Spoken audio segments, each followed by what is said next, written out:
Hey guys, welcome to my YouTube channel. Please subscribe to my channel to get latest video updates.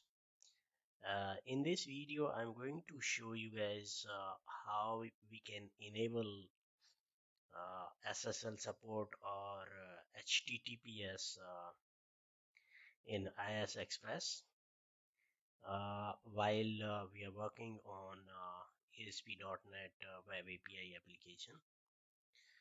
So there are actually requirements when we create a ASP.NET Web API service. We might have to put it on HTTPS. Now, Web API actually provides a couple of ways for doing it, and the framework of Web API is quite smart. Why? Because we can have a couple of URI in Web API which can run on HTTPS, and then we can have few URIs which can run on HTTP.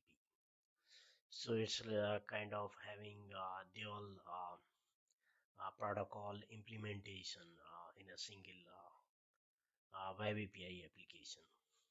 So I'll show you in a second how we can enable HTTPS or SSL in Web API.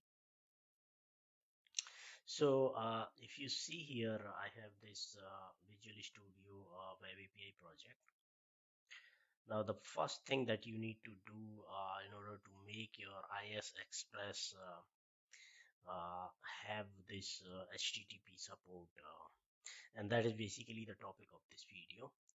So open your project in Visual Studio and just select this project, API project in Visual Studio, and then you go to this view menu in the Visual Studio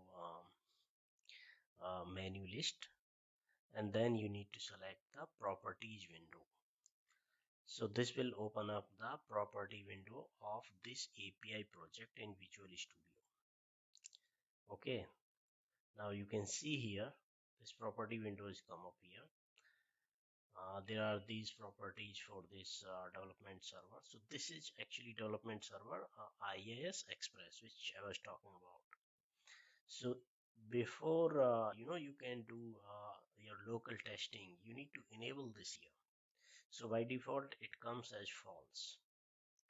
Okay, and this SSL URL is blank, and so now we need to enable this piece here. SSL enabled, let's make it true. The moment we make it true, IIS or the development server starts using another URL which is based on HTTPS. So this is how you can actually enable SSL in your Web API project if you want to do testing on your local machine.